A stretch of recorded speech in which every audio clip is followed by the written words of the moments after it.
Muy buenas tardes, jóvenes y señoritas del curso de Derecho Internacional Público. Vamos a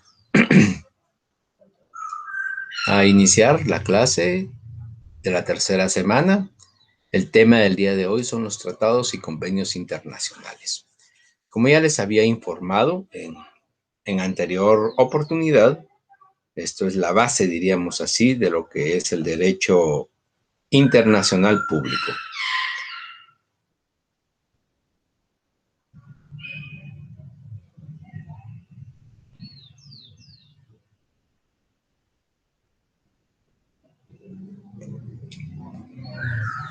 No me han confirmado si estoy bien con la conexión, pero vamos a iniciar la clase. Vamos a esperar que una confirmación del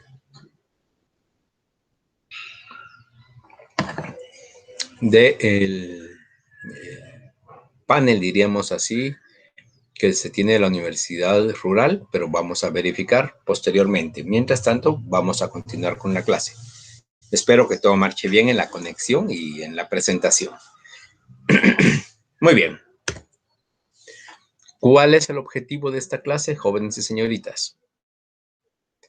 Pues conocer, como una de las principales instituciones del derecho internacional público, los tratados y convenios internacionales, su definición, su clasificación y su forma. Tiene mucho que ver, diríamos así, dentro de estos tratados, lo que es específicamente la parte, diríamos, de lo que es los principios del derecho internacional. Y dentro de esos principios se recuerdan que está establecido el pacta sunt servanda, como ya lo hemos platicado en anteriores oportunidades, y ahí sí que es parte del derecho internacional público también, lo que era uno de sus elementos, se recuerdan, una de sus fuentes alternas era el jus cogens. Entonces, primeramente lo que es el pacta sunt servanda es un principio del derecho internacional público. Eso es para conocimiento general, por favor, no está dentro del pensum, pero sí tenemos que conocerlo para saber manejar un poco más lo que son estos tratados. Es un principio del derecho internacional público, está establecido en el artículo 26 del convenio de Viena sobre los tratados. Y establece que los tratados o convenios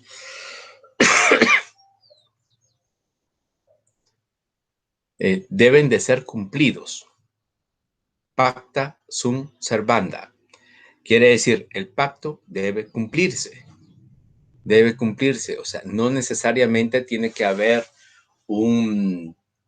diríamos así, una forma de coerción para firmar los tratados. No, se está haciendo diríamos, entre personalidades, entre personas con, diríamos, con palabra. No podríamos decir hombres, porque ahora ya tenemos que incluir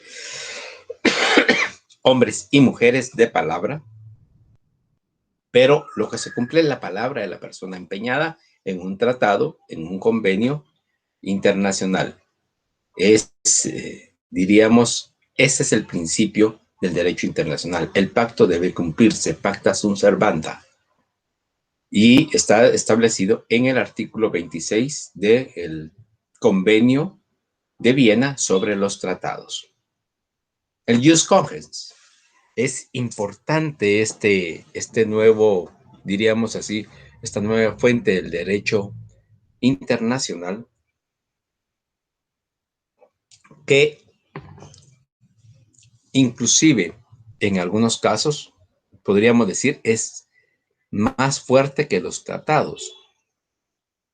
¿Por qué razón? Porque es el derecho supremo que tienen las partes de realizar un convenio, un tratado, pero que sea, diríamos así, que sea de beneficio para las personas, para los estados. Hoy se recuerdan que dentro de las personas del derecho internacional público están los estados, los organismos internacionales y los individuos. Entonces, este jus cogens indica que es el derecho supremo de los estados en convenir y convenir situaciones o arreglos o pactos establecidos en las normas internacionales que sean de beneficio para los estados, no así que sean perjuicio para ellos. Si en algún momento determinado, y por eso mismo, si en algún momento determinado se pactare algo en contra de un estado o que no le beneficia al mismo, este jus cogens establece que ese derecho no puede ser impugnado, no puede ser establecido en detrimento de el Estado o del organismo internacional por las normas supremas del derecho internacional público. Tomando en cuenta estos dos elementos, podemos ya entrar a lo que son los tratados. Este tema es bonito, no es muy conocido debido a que, por lógica, no conocemos mucho del derecho internacional público, pero que sí tenemos que ir visualizándolo y conociéndolo como, diríamos así, uno de los sujetos esenciales de lo que es el derecho internacional público. Los estados y los tratados pues van de la mano. ¿Y qué es un tratado? Es un acuerdo internacional celebrado por escrito entre estados y regido por el derecho internacional. O sea, es un acuerdo de voluntades, es un acuerdo entre estados, por eso es un acuerdo internacional. Si fuera un acuerdo normal, tendría que ser entre partes, entre personas, entre individuos, entre asociaciones, entre organismos inclusive, entre instituciones del organismo, de cualquiera de los organismos del Estado, etcétera. Pero no, este es un acuerdo internacional. Un tratado es un acuerdo internacional, celebrado por escrito entre estados y regido por el derecho internacional. Ya todos los elementos lo conocemos, entonces no hay ningún inconveniente, podemos continuar visualizando estos datos. Legislación internacional.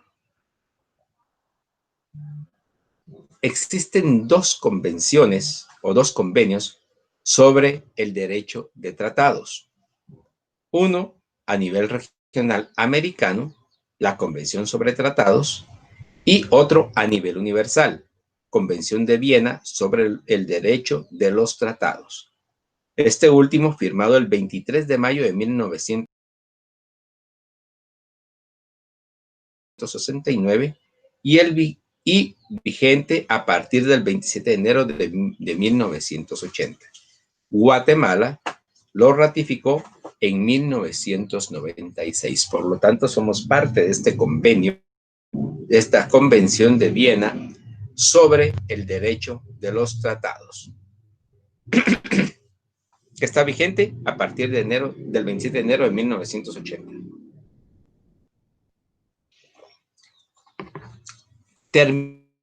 De los tratados.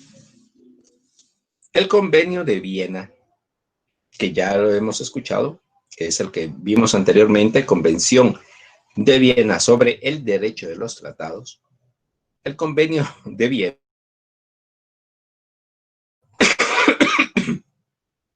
Un acuerdo internacional celebrado por escrito entre estados y regido por el derecho internacional, ya conste en un instrumento único o en dos partes o más instrumentos conexos y cualquiera sea su denominación particular.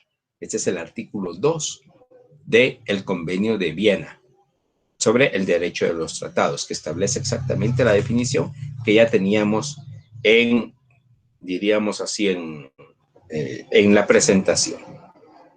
Otras descripciones sobre los tratados. Es un acuerdo de voluntades entre dos o más estados. Es un acuerdo entre estados que obliga en virtud del principio pacta sunt servanda, que ya lo hemos platicado también.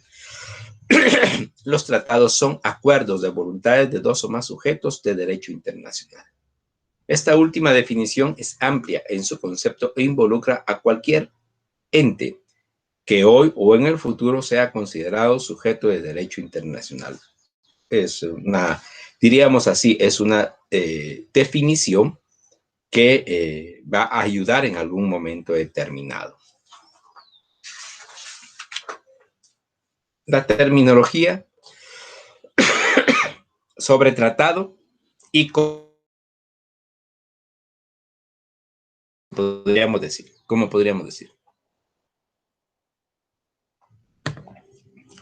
Tratado y convención.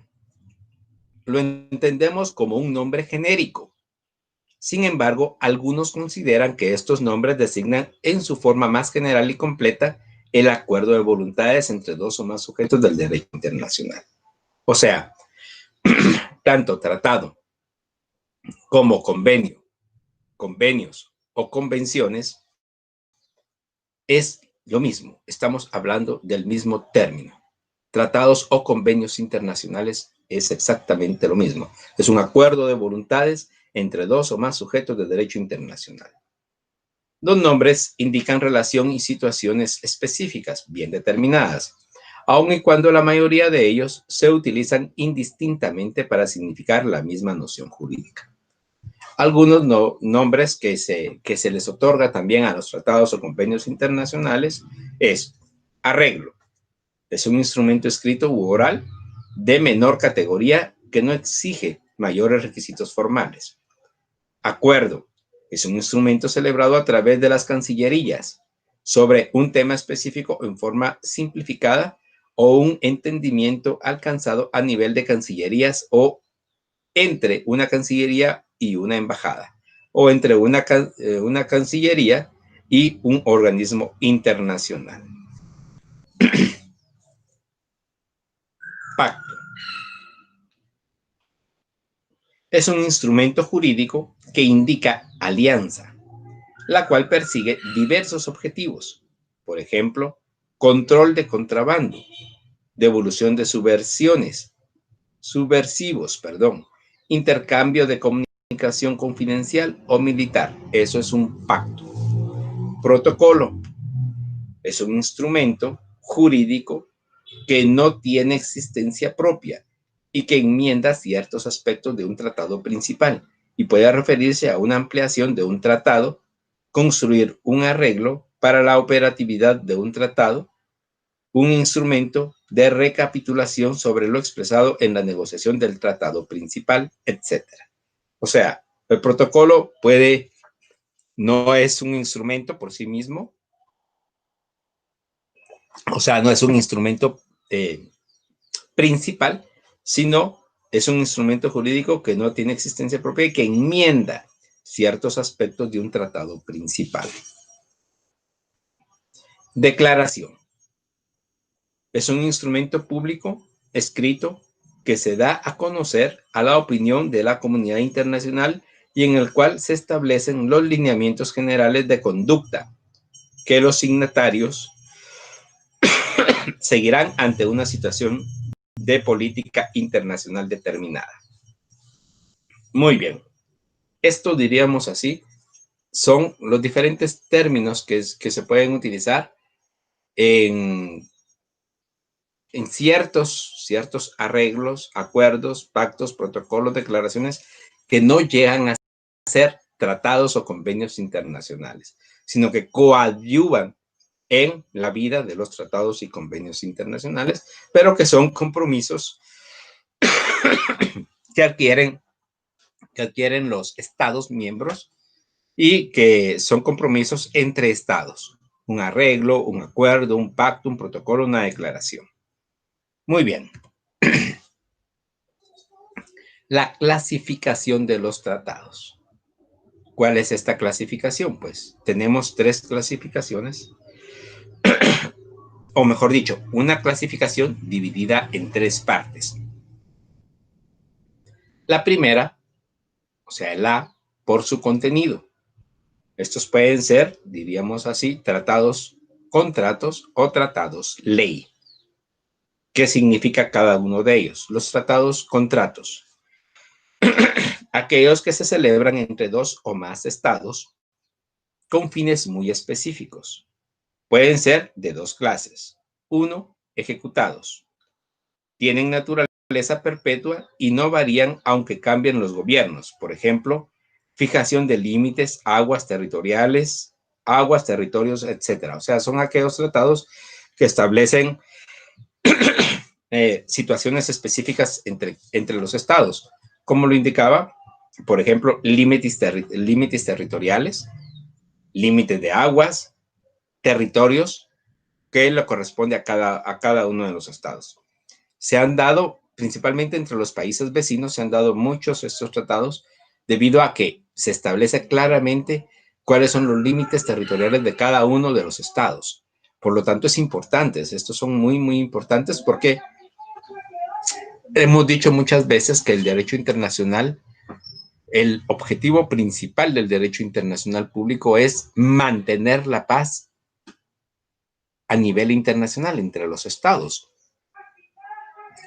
Estos tipos de tratados, los tratados contrato, pues mantienen esta paz entre los estados vecinos. Y ustedes saben, estimados estudiantes, que muchas guerras se han desatado por situaciones casi simples, como a quién le corresponde un río, a quién le corresponde un lago, una laguna, y por ello mismo se han desatado guerras.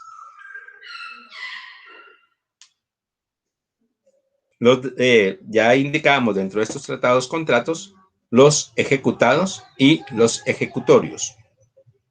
También se llaman de efectos sucesivos y solamente surten sus efectos cuando se presentan las circunstancias apropiadas. Por ejemplo, tratados de extradición, tratados que crean alianzas, tratados de ayuda mutua o asistencia recíproca en caso de agresión. Entonces, estos tratados contrato, que son los ejecutorios, también llamados de efectos sucesivos, o sea, no tienen un efecto en el momento en que se firman, pero sí tienen un efecto cuando surge la necesidad de que estos contratos se ejecuten. Por ejemplo, un tratado de extradición, un tratado que crea una alianza, un tratado de ayuda mutua o asistencia recíproca. Entonces, estos tratados contrato establecen esos puntos específicos. Esas, diríamos así, los tratados contratos, parte de la clasificación por su contenido. Y los tratados ley, aquellos que crean un marco jurídico dentro del cual va a evolucionar un ente jurídico. Son instrumentos de carácter general creativos que contienen disposiciones sustantivas. Por ejemplo, el tratado que creó a la ONU, la OEA, la OIT y otras muchas instituciones u organismos internacionales.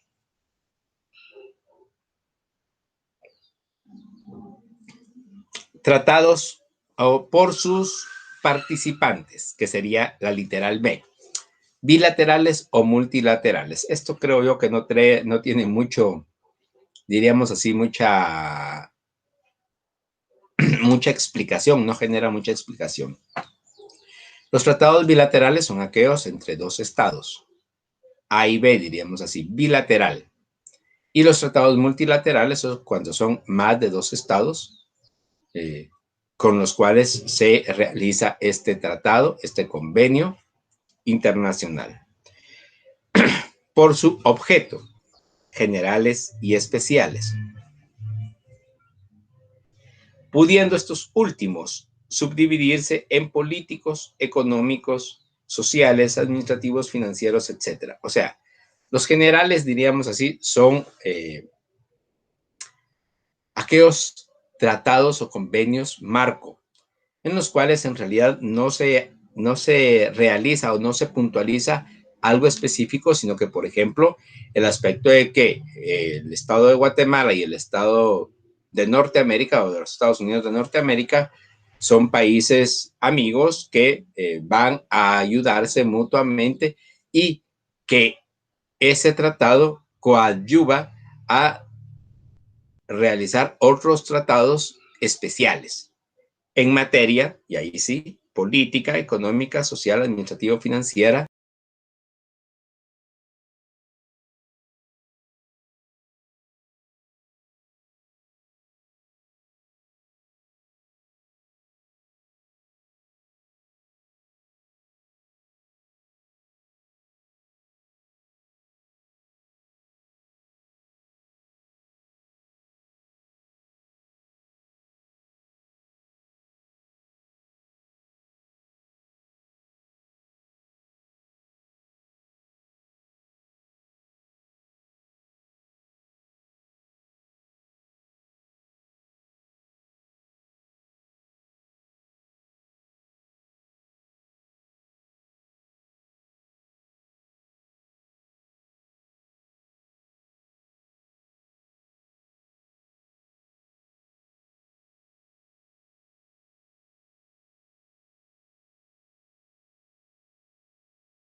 Además de ello, hay otras partes más que vamos a ir tratando y que verificamos que estos tratados o esta doctrina de los tratados ha establecido cómo se conforman y cuál es la forma para que estos tratados entren en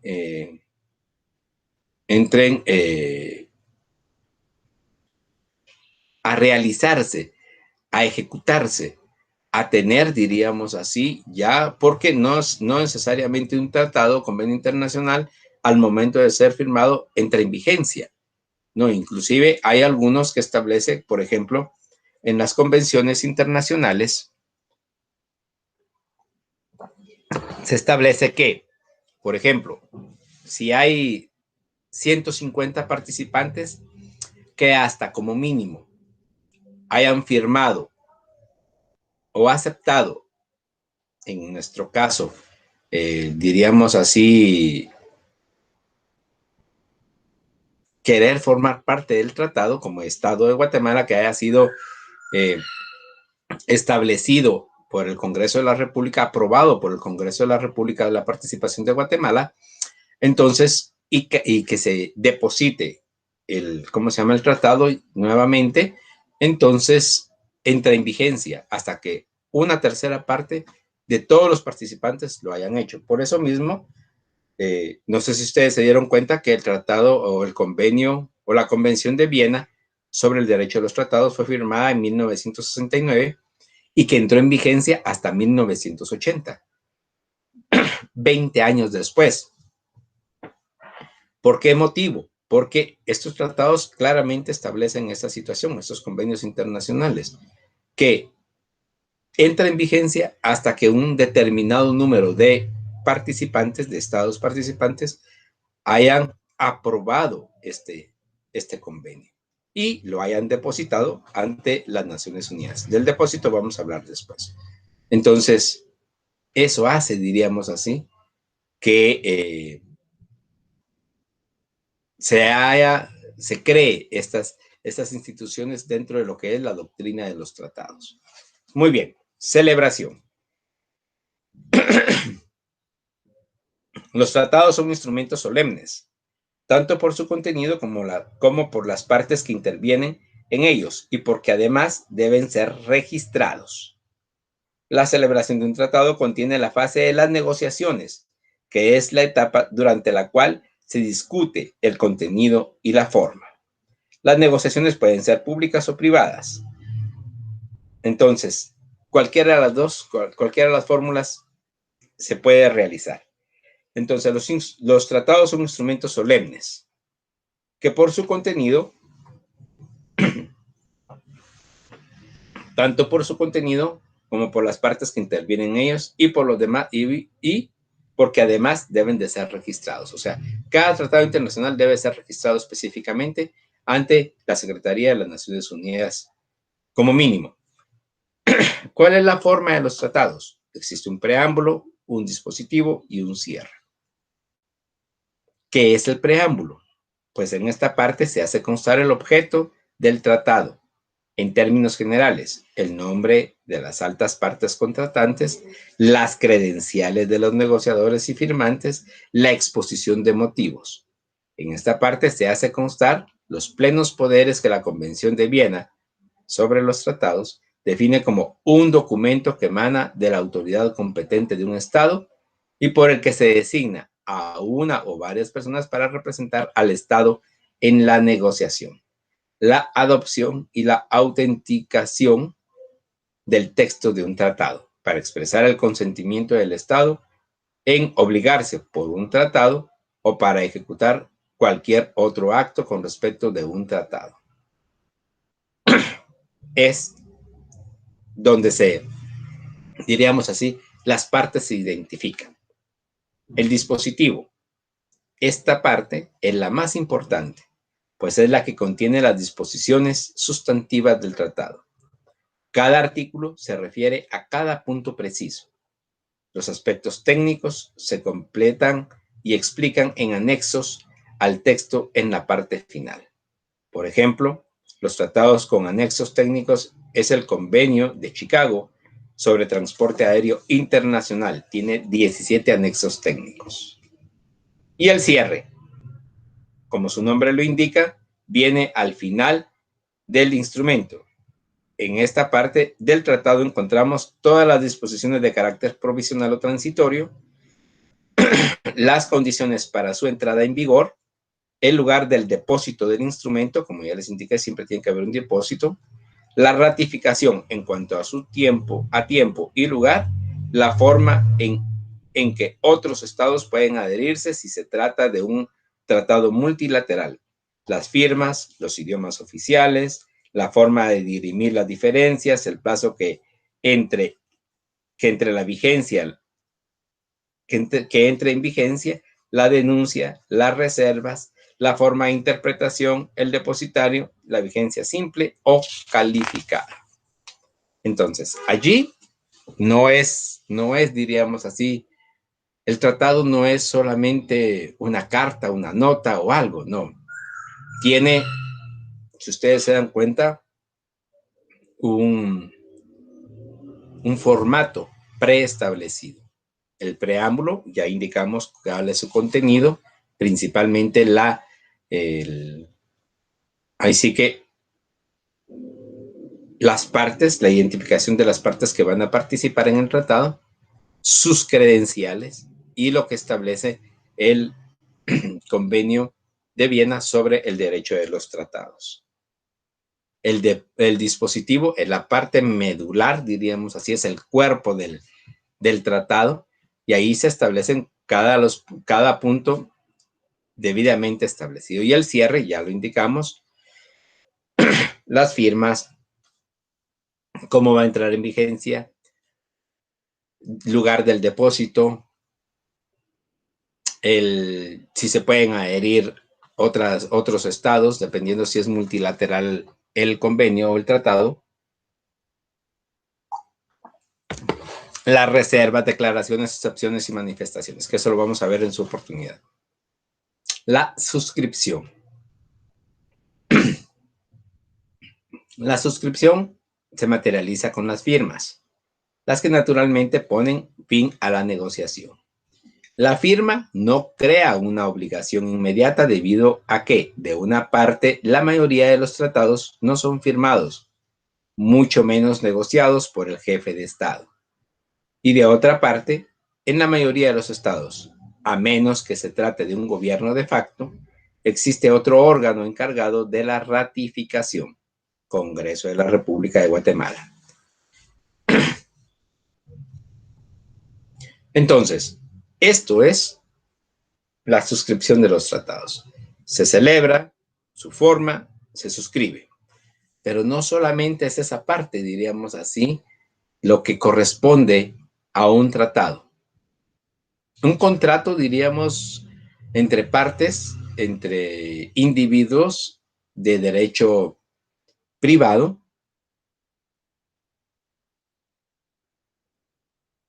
disculpen, se suscribe y se cumple. No, en este caso hay otros requisitos más que establecer. Por ejemplo, las reservas, declaraciones, excepciones y manifestaciones. La reserva es una manifestación de voluntad de desacuerdo en relación con cuestiones secundarias o accidentales. Nunca puede serlo con respecto a cuestiones fundamentales o principales, pues daría muerte inmediata al tratado, en el caso de los bilaterales.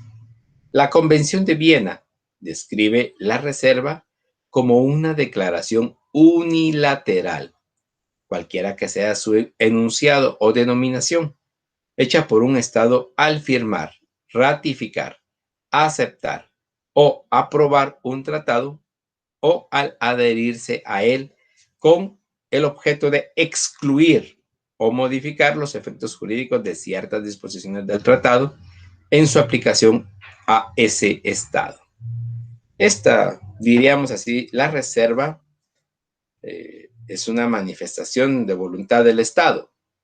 Y, por ejemplo, Guatemala, algo que nosotros conocemos como el Pacto de San José,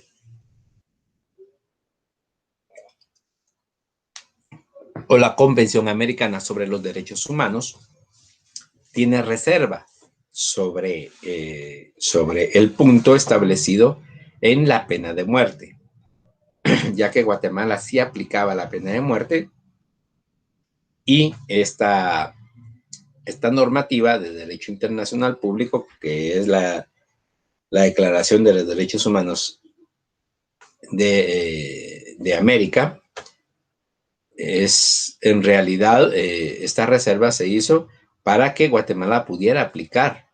O sea, se reservó el derecho sobre esta norma porque Guatemala quería seguir aplicando la pena de muerte, no solamente en los artículos del Código Penal que establecen pena de muerte, sino también agregar, diríamos así, otros artículos que establecieran pena de muerte. Por ello mismo se hizo la reserva.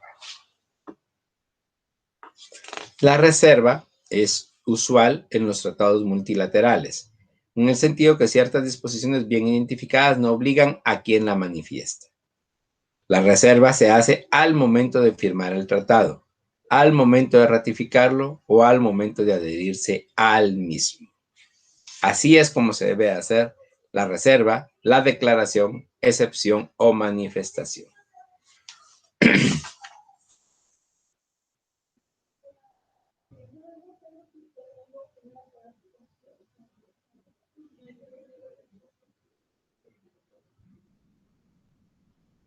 Al firmar o ratificar una convención o adherirse a ella, se pueden hacer declaraciones o manifestaciones, cualquiera que sea su enunciado o denominación, al fin de que, entre otras cosas, armonizar su derecho interno con las disposiciones de la convención, siempre que tales declaraciones o manifestaciones no tengan por objeto excluir o modificar los efectos jurídicos de las disposiciones de la convención en su aplicación a ese estado.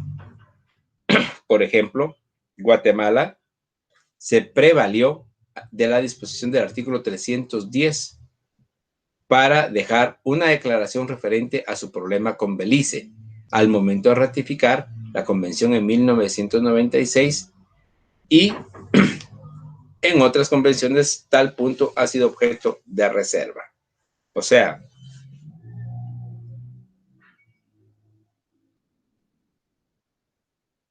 por ejemplo, esta convención que establece este artículo 310 es la Convención de las Naciones Unidas sobre el derecho al mar, que como ya les indicaba, Guatemala tiene un litigio en contra de Belice por sus 12 millas náuticas que le corresponden y por el paso, diríamos así, en cierta forma del territorio de Belice, que actualmente ya es un estado aparte. ¿Qué es el canje? El canje se da en el caso de los tratados bilaterales y consiste en el intercambio de notificaciones que se hacen las partes.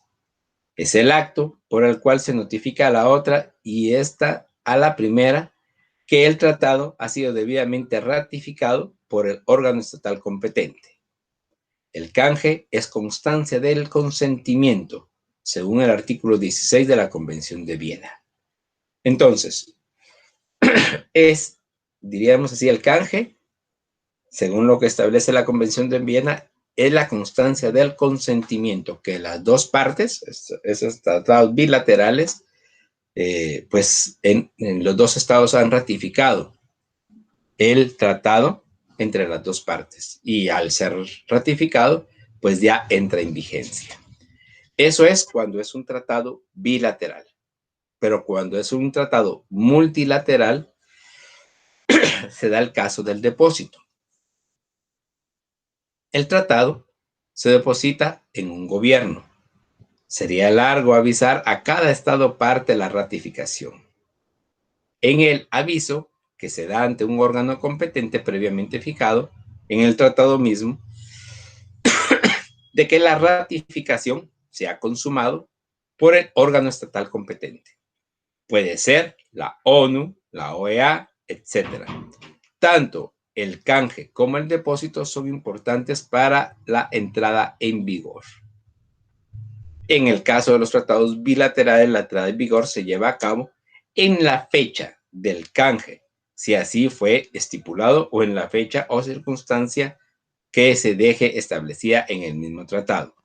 En el caso del depósito, la entrada en vigor se lleva a cabo cuando se ha alcanzado el número mínimo prefijado en el instrumento mismo y en dicho caso solamente entre los estados que han hecho su depósito. El depósito hace constar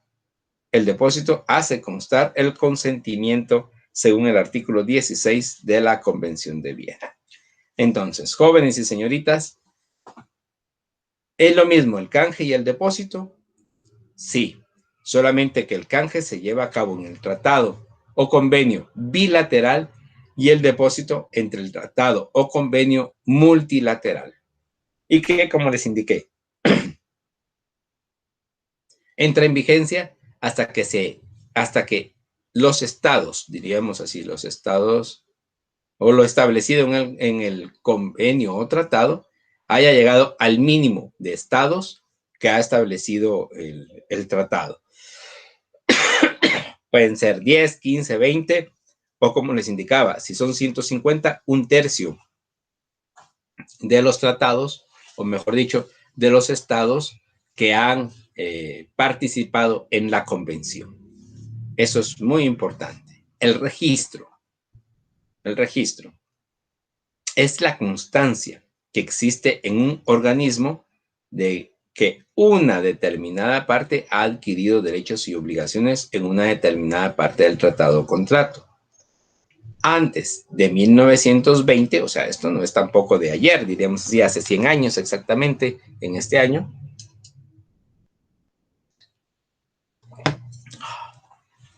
antes de 1920, no existía la obligación del registro. A partir de ese año, cuando se introdujo la cuestión de evitar los tratados secretos en la Sociedad de Naciones, ahora la Organización de las Naciones Unidas, se estableció la obligación del registro de los tratados. En la actualidad, la mayoría de los tratados se registran en la ONU. El efecto del registro es la obligatoriedad frente a terceros.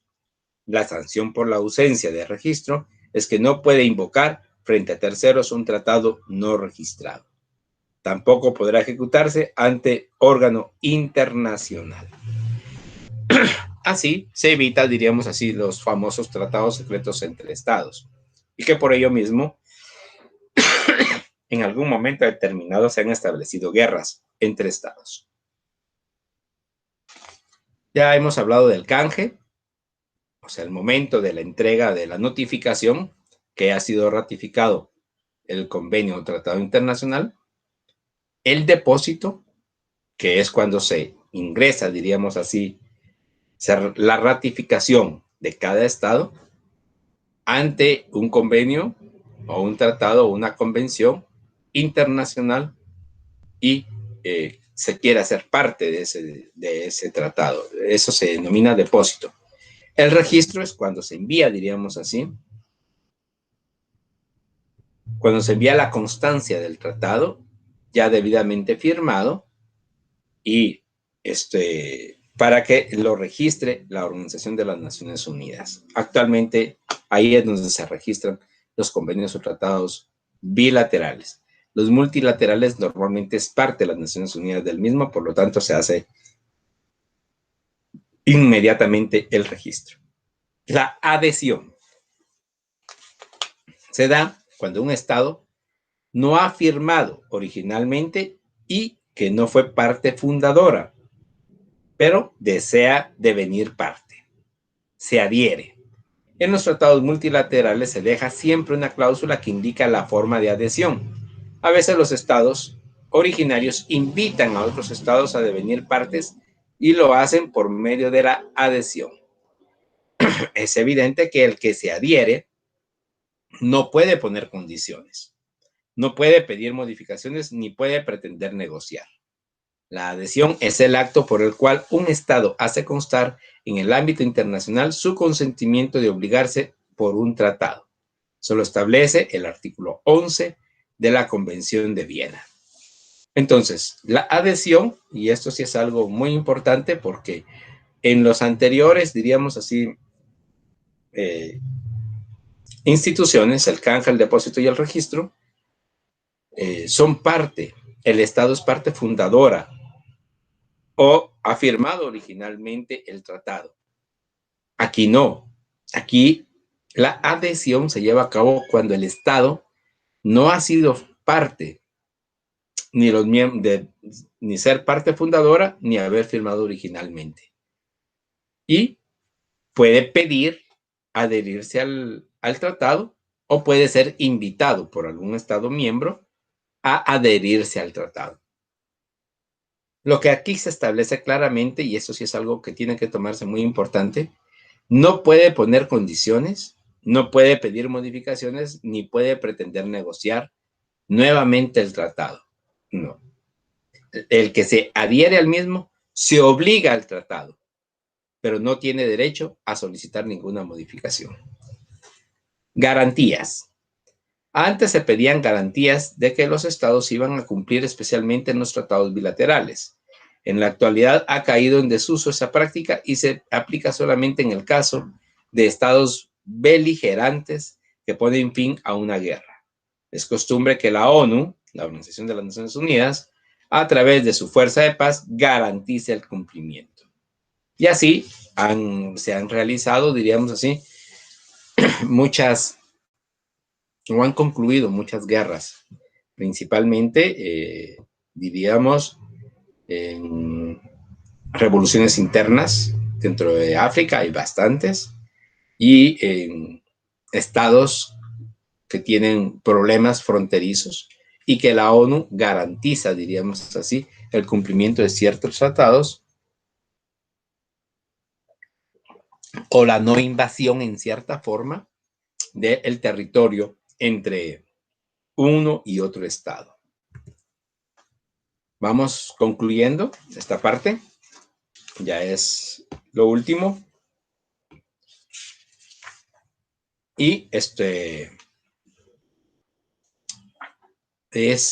la tercera parte de lo que es la doctrina sobre los tratados. Es un poquito tedioso, pero Lo voy a tratar de hacer lo más rápido posible para que podamos, diríamos así, en algún momento determinado, no hacer tan recargado estos puntos.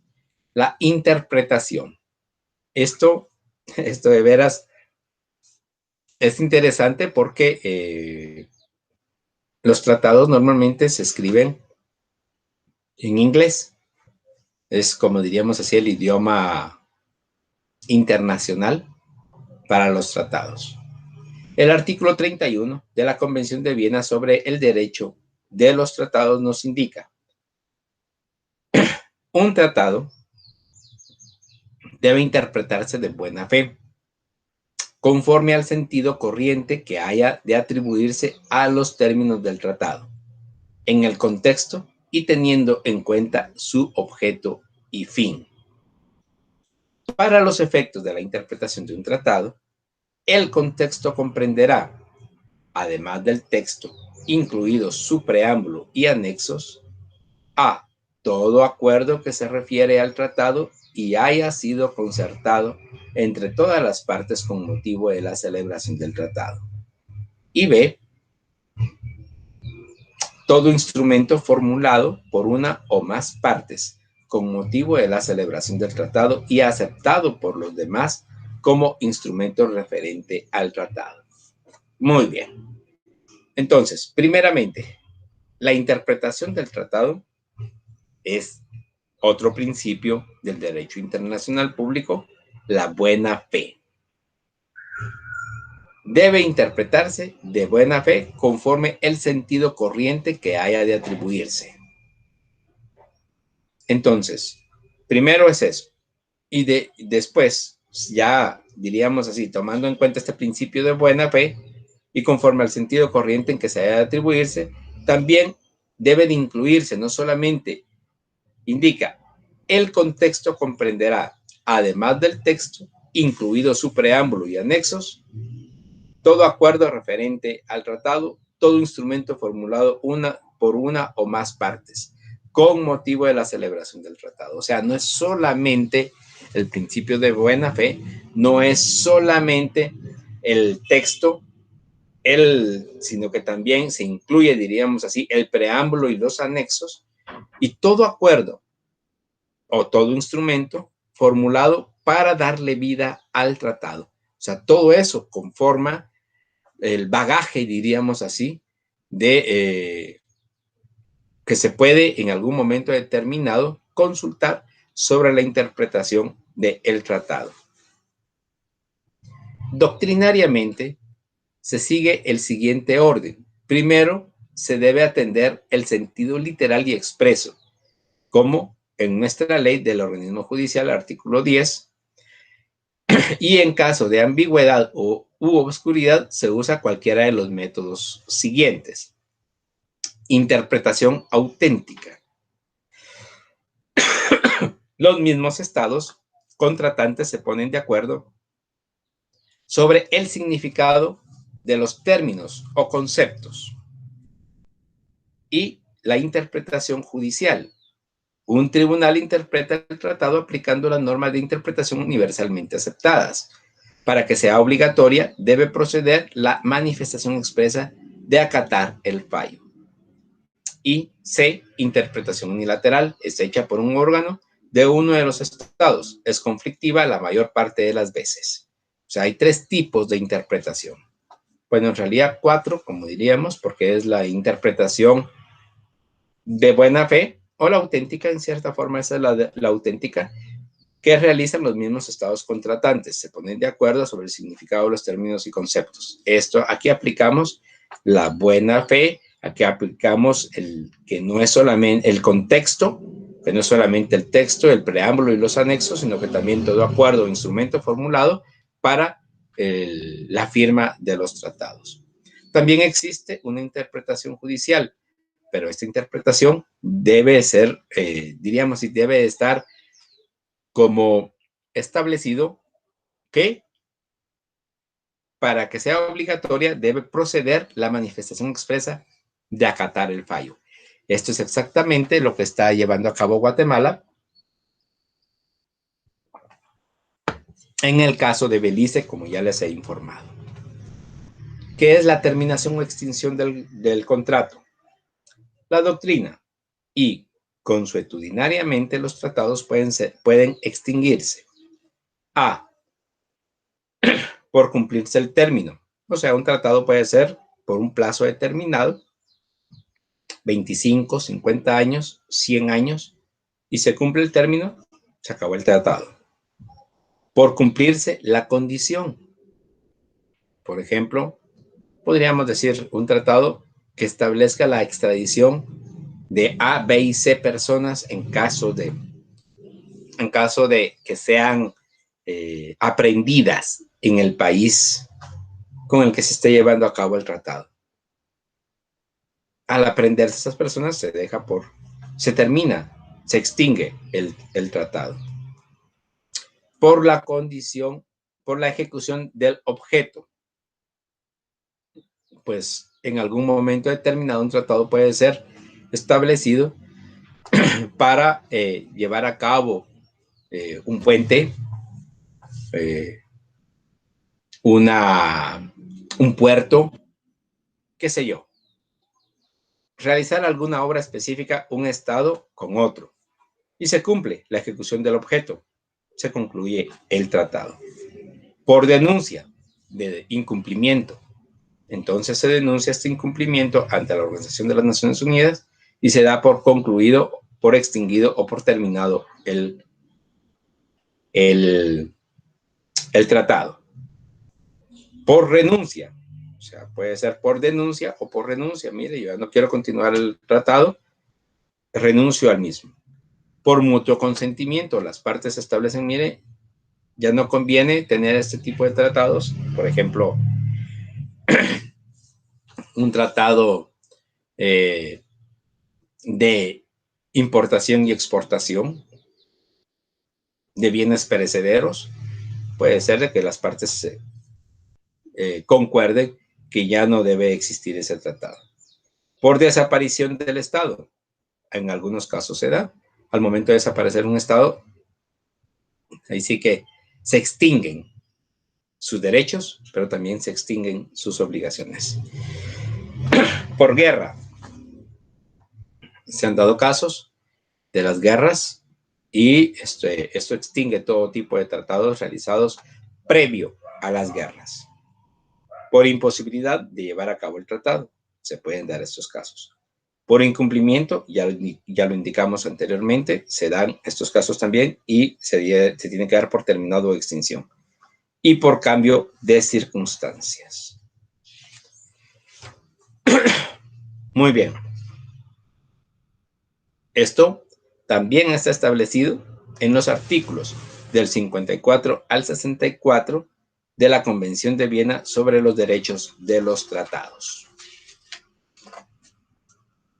¿Qué es la revisión? La revisión es la facultad de los estados firmantes que hayan ratificado, en el caso de los tratados multilaterales, o canjeado, en el caso de los tratados bilaterales. La práctica internacional actual se orienta hacia la revisión periódica, especialmente en los tratados bilaterales de carácter comercial o técnico. Repito, la revisión es la facultad de los estados firmantes que hayan ratificado, en el caso de los tratados multilaterales, o canjeado, en el caso de los tratados bilaterales. La práctica internacional actual se orienta hacia la revisión periódica. O sea, ¿se pueden revisar los tratados? Sí, sí se pueden revisar. Principalmente aquellos tratados bilaterales de carácter comercial o técnico.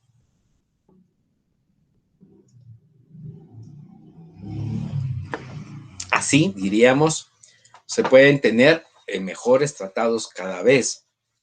En realidad, los tratados no son revisados continuamente. Se da muy pocas veces porque, por ejemplo, en este caso, tenemos el último tratado a nivel internacional, el CAFTA, ¿cómo se denominaba?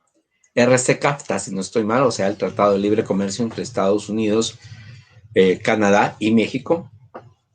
El mismo, en este periodo de presidencia de Donald Trump, fue revisado y fue modificado. Por lo tanto, acaba de ser firmado y entró en vigencia, si no estoy mal. Sí, firmado este nuevo tratado, el cual llegó el presidente de México en julio, si no estoy mal, en medio de la pandemia. Llegó el presidente de México y el presidente de Canadá no quiso llegar. Entonces, pues eso no quiere decir que no esté vigente para Canadá, sino que le mandaron el tratado, lo firma y ya estuvo. Pero esta revisión, si es necesaria la modificación del tratado, muchas veces se crea un tratado nuevo y se da por terminado el anterior. Invalidez. Nos preguntamos, ¿es posible que un tratado ha sido debidamente firmado, negociado, ratificado, pueda calificarse posteriormente de inválido? Si es posible. Las situaciones siguientes pueden modificarlo o pueden, diríamos así, establecer su invalidez. Puede ser inválido por haber violado disposiciones de derecho interno constitucional. O sea, puede darse en algún momento determinado. O sea, imagínense, el tratado fue firmado, negociado y ratificado. Eso quiere decir que ya fue ratificado por las partes. Y aún así puede ser inválido.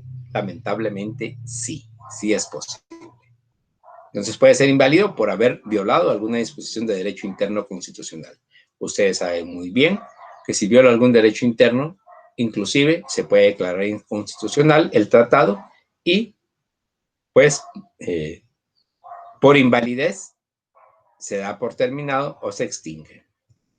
También puede ser inválido el tratado celebrado por personas no autorizadas para representar a un Estado. Ya les he informado que puede darse en cualquier manera, de cualquier forma. Y en algún momento determinado, la persona supuestamente que ha sido delegada para la firma del tratado no cumplió con los requisitos o inclusive no fue debidamente delegada para firmar los tratados, entonces está inválida.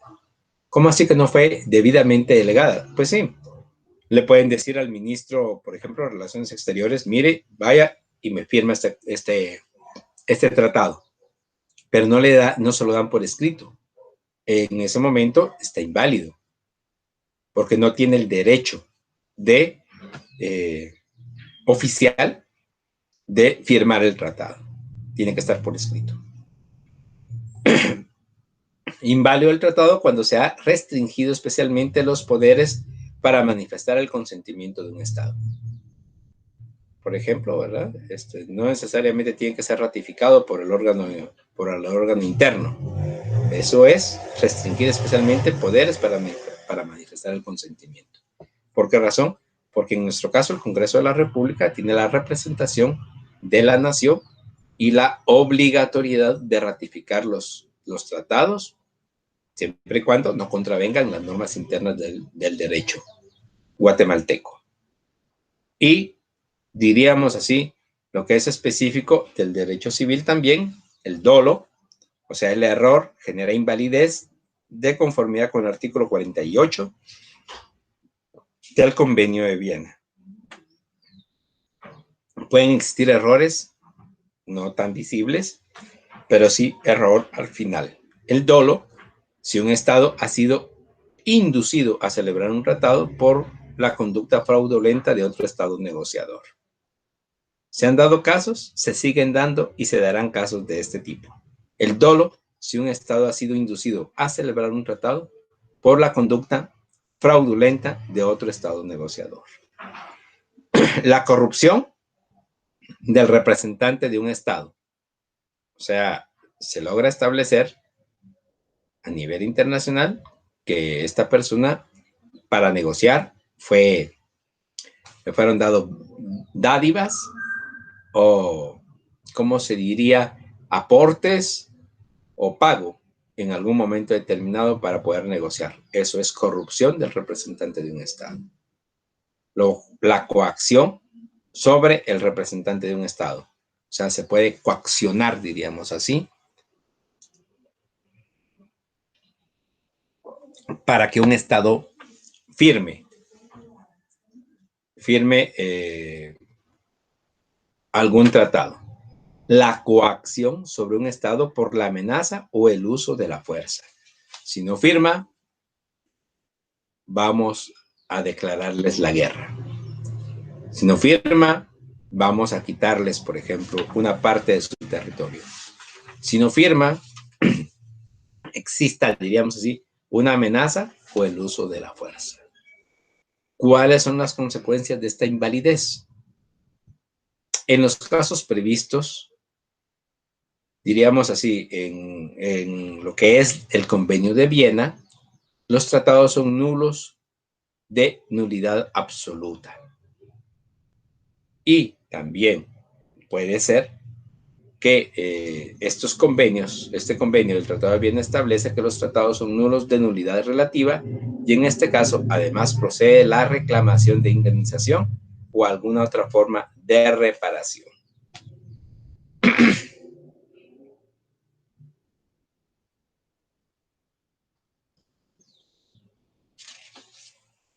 Entonces, por favor, jóvenes y señoritas, las consecuencias de la invalidez de los tratados es la declaratoria que son nulos de nulidad absoluta o son nulos de nulidad relativa.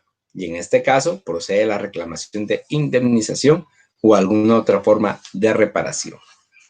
Muy bien, jóvenes y señoritas, el día de hoy concluimos nuestra clase con este conocimiento de los tratados. Es bien, diríamos así, es bien complicado. Ya vimos las clases de invalidez y ahora pues vamos a conocer las preguntas diríamos que tenemos en esta tercera semana de su clase de Derecho Internacional Público. Pregunta número 1. Es una de las partes de las cuales se compone un tratado. ¿Se recuerdan? Se compone de 3 partes. 2. Defina a qué se refiere cuando se da el caso de tratados bilaterales y consiste en el intercambio de notificaciones que se hacen las partes.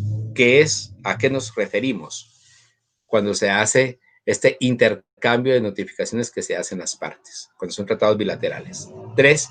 Indique que es cuando un Estado que no ha firmado originalmente y que no fue parte fundadora desea devenir como parte dentro de un tratado. ¿A qué nos estamos refiriendo? 4. Es una de las formas por las cuales se puede extinguir un tratado. Hay varias, ya lo vimos. Y 5, déjenme, voy a dejar de compartir, pues no me deja leer esta quinta pregunta. Es una de las clases de invalidez de un tratado. La quinta pregunta es una de las clases de invalidez de un tratado. Muy bien, jóvenes y señoritas, les agradezco mucho la atención a esta clase sobre los tratados. Espero no haberlos aburrido tanto. Vamos a tratar de hacer un poco más dinámica la clase para la próxima semana. No es un punto o no son puntos específicos o un solo punto, sino que varios puntos y eso ya hace un poco más dinámica la clase. Les agradezco mucho la atención a la misma, a esta clase de Derecho Internacional Público y espero tener la oportunidad de darle la clase la próxima semana, ya sería su cuarta semana. Hay que comenzarse a preparar para su examen parcial, por favor, que son después de la quinta semana. Tómenlo muy en cuenta, por favor. Muy buenas tardes.